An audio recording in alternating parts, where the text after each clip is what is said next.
estudantes da segunda série do ensino médio. Tudo bem com vocês? Eu sou a professora Suzana dos Anjos e esta é mais uma aula de filosofia. E hoje vamos falar sobre democracia e totalitarismo. Aliás, vamos nos aprofundar neste tema. Então vamos investigar melhor o que é o totalitarismo e como este fenômeno é investigado na filosofia. Vamos lá? Então, os nossos objetivos aqui. Relembrar as principais características do totalitarismo e entender as análises da filósofa Hannah Arendt sobre o fenômeno do totalitarismo. Então, uma abordagem filosófica, intelectual sobre esta questão política. Você já parou para pensar o que teria motivado milhares de pessoas a apoiarem regimes como o nazismo alemão ou o fascismo italiano? Se vocês perceberem aí nessa imagem, nós temos então milhares de pessoas que apoiaram de fato os regimes nazistas, stalinistas, fascistas. Então, são regimes totalitários apoiados por uma massa grande de pessoas. Por que que isso acontece? Mortes, perseguições e censuras resumem os principais governos totalitários. Então, se a gente sabe que isso é um ponto aí importante no totalitarismo, essa restrição à liberdade, a perseguição àquilo que é diferente, por que será que tantas pessoas, mesmo assim, apoiam esse tipo de regime? E atualmente, como lidamos com a tirania? Como você reage quando percebe alguém sendo desrespeitado em seus direitos? Vejamos ali uma imagem de um tanque de guerra utilizado durante a ditadura militar brasileira. Então, às vezes a gente vê esses fenômenos totalitaristas europeus e não entende que nós também reproduzimos dentro do Brasil algumas experiências políticas totalitárias, como podemos perceber nesta imagem. Como é que você reage diante dessas experiências, diante desse histórico de ditadura, por exemplo, dentro do nosso país? Do grego tiranos, que significa líder ilegítimo, a tirania é uma forma de governo autoritária em que determinada população é oprimida e tem seu livre-arbítrio anulado. Nesse tipo de governo é habitual que os governantes não respeitem as liberdades individuais e violem as leis existentes, utilizando-se de práticas moralmente condenáveis para se manterem no poder. Então, o tirano é aquele que toma decisões arbitrárias a partir da sua própria vontade, sem pensar nos interesses coletivos e sem respeitar pensamentos diferentes dos seus.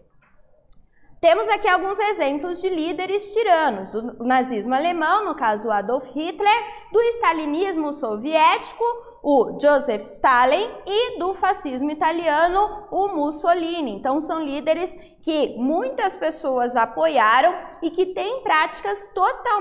tiveram práticas totalmente condenáveis, tá?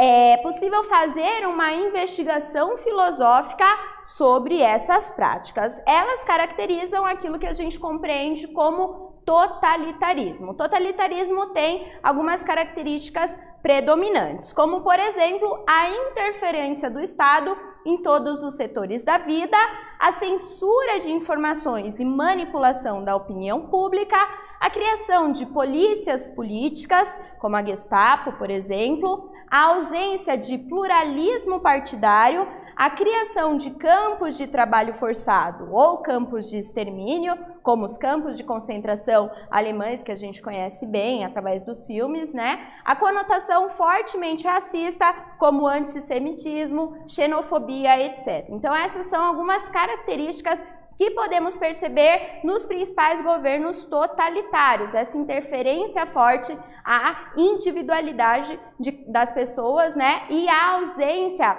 da possibilidade de pensamentos divergentes. Isso dá para a gente fazer uma comparação com as características da democracia. Enquanto no totalitarismo não há abertura para um pensamento divergente, na democracia nós temos aí essa abertura, a ideia da abertura, a ideia da compreensão, do acolhimento às divergências, tá? O conflito essencial, a heterogeneidade. Então, tudo isso é necessário dentro de um contexto de democracia, mas o totalitarismo vai rejeitar tudo aquilo que é diferente, então, pensando essa massificação principalmente, tá? Uma profunda estudiosa do fenômeno do totalitarismo foi a filósofa Hannah Arendt, que viveu entre 1906 e 1975. De origem judaica, Hannah Arendt nasceu no subúrbio da Alemanha e destacou-se como uma das pensadoras mais originais e influentes do século XX. Foi vítima do nazismo, sendo presa em um campo de concentração, de onde fugiu, exilando-se em diferentes países europeus e posteriormente nos Estados Unidos, onde viveu até a sua morte. Então, Hannah Arendt é um exemplo de filósofa engajada em perceber, em entender a sua própria época, o seu próprio contexto histórico-social. Ela foi perseguida pelo nazismo, teve a sua vida totalmente alterada por conta disso e se dedicou a investigar filosoficamente o fenômeno do totalitarismo. Vamos fazer uma atividade sobre isso? Então, temos aqui um texto da Hannah Arendt para a gente analisar melhor e entender o que a Hannah Arendt pensa sobre o totalitarismo. De um lado, o poder arbitrário, sem freio das leis, exercido no interesse do governante e contra os interesses dos governados. E de outro, o medo como princípio de ação, ou seja, o medo que o povo tem pelo governante e o medo do governante pelo povo. Faça uma roda de conversa sobre os possíveis sentidos da citação de Arendt sobre o totalitarismo. Então ela coloca aí, acentua essa questão do medo, do terror. Será que isso tem relação com o totalitarismo? Que relação é essa? Pense sobre isso, converse com os colegas e a gente já volta.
certo? Conseguiram pensar, então, sobre essa citação da Hannah Arendt? Ela fala bastante da questão do medo, né? Como o medo tem relação com os governos arbitrários, totalitários. Então, pensaram sobre isso? Discutiram aí com os colegas? Vou deixar aqui para vocês uma sugestão para reflexão, para aprofundar esse entendimento da citação de Hannah Arendt.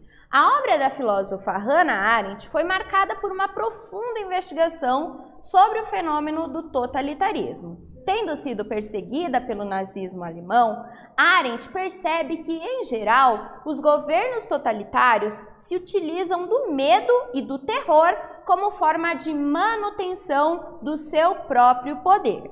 Em sua citação, Arendt fala que, no totalitarismo, o medo é um princípio de ação. Você já pensou sobre como o medo pode transformar os rumos de uma nação? Muitas vezes o medo nos paralisa, nos conforma, né? Então a gente muitas vezes não se opõe a governos totalitários justamente por esse medo, por esse terror que se cria em relação àquilo que é diferente, uma outra possibilidade de organização política. É bacana a gente pensar sobre esse tema. Em As Origens do Totalitarismo, Hannah Arendt busca compreender o fenômeno do totalitarismo como um problema filosófico, como uma questão filosófica. As Origens do Totalitarismo é, inclusive, o seu texto mais emblemático sobre este fenômeno do totalitarismo. Compreender significa, em suma, encarar a realidade sem preconceitos e com atenção e resistir a ela, qualquer que seja. Então, tomar o totalitarismo como um problema filosófico significa, basicamente, ter meios, ter instrumentos para derrotá-lo, para que as experiências totalitárias não mais se repitam. Então, isso é necessário primeiro partir de uma compreensão das características do totalitarismo para que a gente tenha meios de combatê-lo, certo? De transformar esta realidade. E é isso que a Hannah Arendt vai propor nas suas obras. Como as pessoas podem consentir com a negação de sua própria liberdade, suportando ou mesmo apoiando regimes políticos totalitários?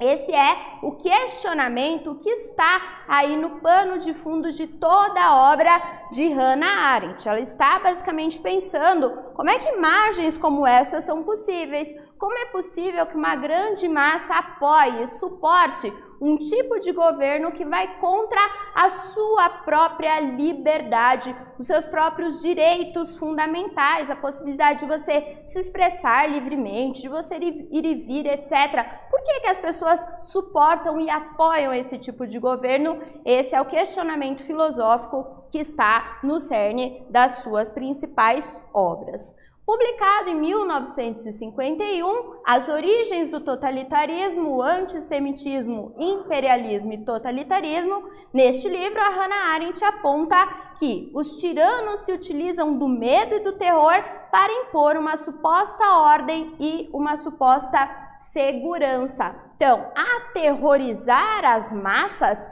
é um mecanismo muito conveniente para os governos totalitários, tá? Causar terror, causar medo é uma coisa que funciona, um mecanismo que funciona para que esse poder se mantenha por mais tempo. Já diria lá o Maquiavel, lembrem do Maquiavel, né? Melhor ser temido do que amado, porque o amor, ele acaba muito facilmente, agora o medo não, o medo permanece e os tiranos percebem isso muito bem, tá? Então, para essa manutenção do poder totalitário, causar medo, utilizar o terror pode ser algo interessante, é compreendido como algo interessante na perspectiva dos governos totalitários.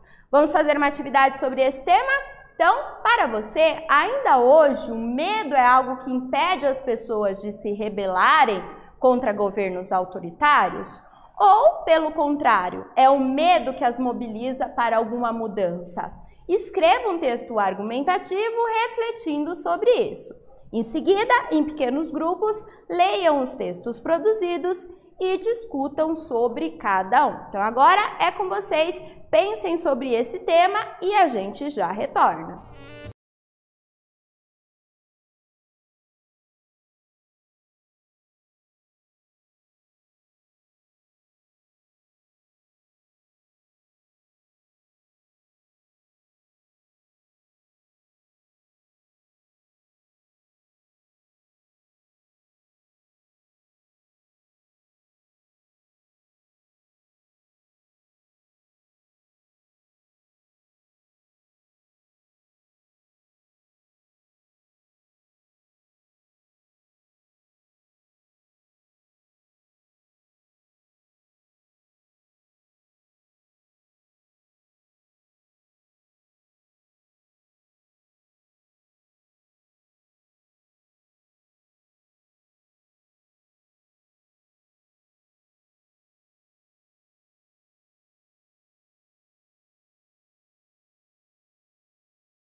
Deu certo? Conseguiram pensar então sobre essa questão, né? Sobre como que o medo ele pode tanto nos colocar esse ímpeto de tentar mudar, tentar transformar a situação, como também nos aprisiona, de certa forma nos dá uma sensação de conformismo, não tem como ser diferente, etc. Pensaram sobre isso?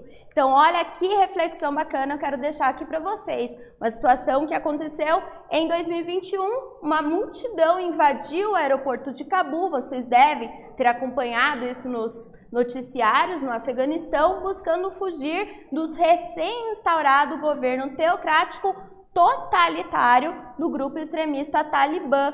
O medo pode levar as pessoas a fazerem coisas inimagináveis. Pense sobre isso. Então, aqui nessas imagens dá para perceber isso muito bem. As pessoas invadiram o aeroporto lá de Cabul e se penduraram no avião, o avião decolou, as pessoas acabaram caindo lá de cima, isso por um medo desse governo totalitário dos afegãos, né? Então, dos talibãs. Então é interessante pensar como o medo também ele nos impulsiona a tentar mudar as coisas, mesmo que de uma forma desesperada, como percebemos nessa situação aí, tá? Então, Arendt percebe que existe um discurso fatalista que está na base do nazismo alemão. Pensando o texto As Origens do Totalitarismo, a Hannah Arendt vai justamente buscar entender melhor esse discurso fatalista, esse discurso que antecipa alguns acontecimentos para causar medo às pessoas e terror com a finalidade da manutenção e do apoio, da busca por um apoio aos governos totalitários. Este discurso fatalista buscava estabelecer uma unidade coerente e um sentido numa situação de desesperança e caos experimentada no entre-guerras ou de constante ameaça de desemprego e de miséria. Nessa imagem nós podemos ver as crianças buscando alimento em Berlim, na Alemanha, em 1921 por conta da guerra. Então, muitas vezes os governos totalitários, eles se estabelecem a partir desse discurso fatalista que coloca tanto o seu regime como uma possibilidade de ter uma situação dessa alterada, como também adianta como uma previsão, algo que de fato vai acontecer. Se aquele governo não for aprovado, as pessoas continuarão numa situação de desemprego, de miséria, etc. Tá?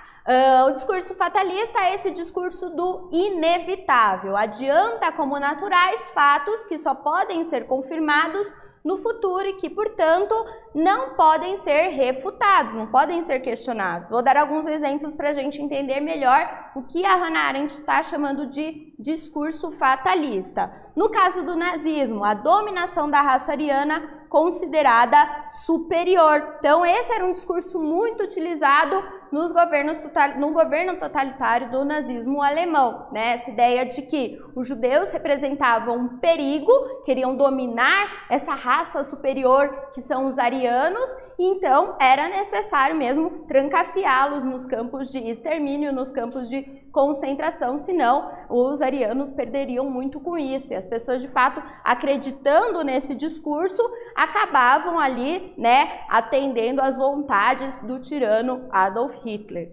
E no stalinismo, a constituição de uma sociedade sem classe, né? Então, no stalinismo também se coloca essa previsão de que construir uma sociedade sem classe seria a única forma de fugir do desemprego, da miséria, etc. Então, esses são exemplos de discursos fatalistas, discursos de aquilo que, de adiantar como inevitável algo que só pode ser comprovado no futuro. A Hannah Arendt vai fazer uma investigação sobre esses discursos dentro dos regimes totalitários, tá? O desenvolvimento de técnicas de propaganda para disseminação da ideologia, dos discursos fatalistas e também da manipulação das massas. Podemos perceber muito bem isso aqui nesses cartazes do nazismo alemão e também do stalinismo soviético. Então, o que a gente tem aqui? Uma imagem do ariano como alguém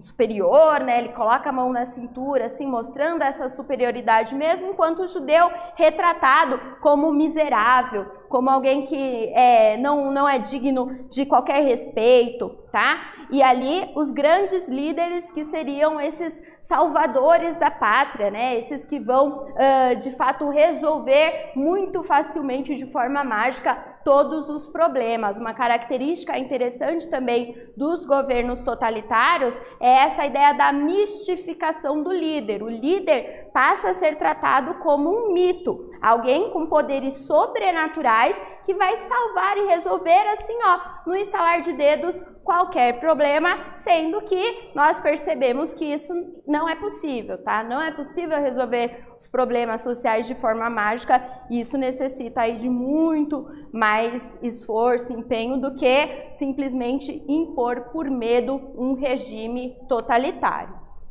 Vamos então para a nossa revisão, fechando aqui as nossas reflexões de hoje. Nesta aula, relembramos algumas características marcantes dos regimes totalitários de governo. Além disso, compreendemos as reflexões da filósofa Hannah Arendt a respeito do totalitarismo como um fenômeno que se mantém, sobretudo, pelo princípio do medo e a imposição do terror. Então, isso nos dá possibilidade de pensar a nossa própria época, de refletir um pouco mais sobre a situação política até mesmo do nosso país. É isso, pessoal. Eu espero que vocês tenham gostado da nossa aula. Foi um prazer estar aqui com vocês e tchau, tchau!